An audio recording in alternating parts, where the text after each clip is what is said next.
Mizzou has actually a very rich athletic history. A lot of people don't know that we won 24 national championships from 1982 to 1994, which would actually be 22 national championships. And we also have a variety of famous athletes, legendary athletes, that went here that a lot of people don't know about. You know, there's so many athletes, so many legends that really started it all in Mizzou athletics history. You know, I'm talking about some of these great athletes, you know, from the 20s. I'm talking about Jumpin' Norm Johnson, Cornell Adams, Buck Rudiger, Franklin Flash McCarthy, Zippy McKinley, Jim Jam Johnson, Zoe St. Zoe. One of the great all-time Mizzou basketball players was, of course, Buck the Bear Rudiger.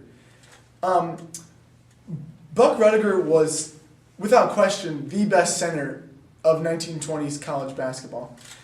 But you know, Buck Rudiger, he was only about 6'1", but at the time, this was head and shoulders above the competition. You know, he's playing against other centers that were 5'2", 5'3". One thing Buck did, he would actually, before the games, he would jump and touch the net of the basketball hoop. And, you know, at the time, this was just unheard of. People would actually, they would travel great distances across the Midwest to see Buck and to see him touch the net, really. That's all it was. But Mizzou football also has a lot of great history.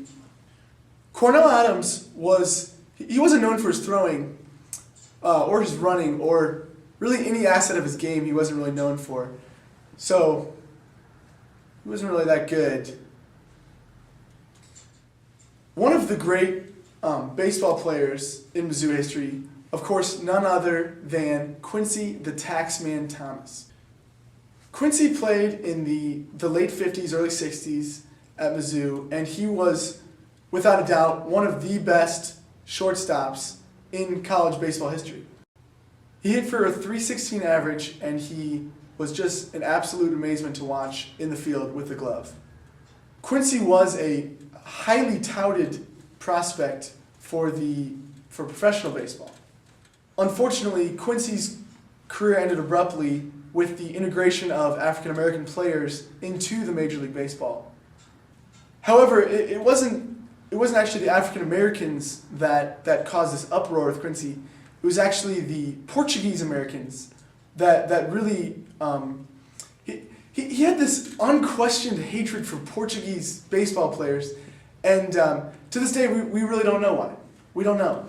He didn't mind the African American baseball players, but the Portuguese players, something about them. You know, they have these lines in their names. He wasn't familiar with that. And unfortunately, his career ended abruptly. And hopefully the tradition of fine athletics at the University of Missouri continues. As the old fight song says, Mizzou, Mizzou, the black and gold, Mizzou, Mizzou, old.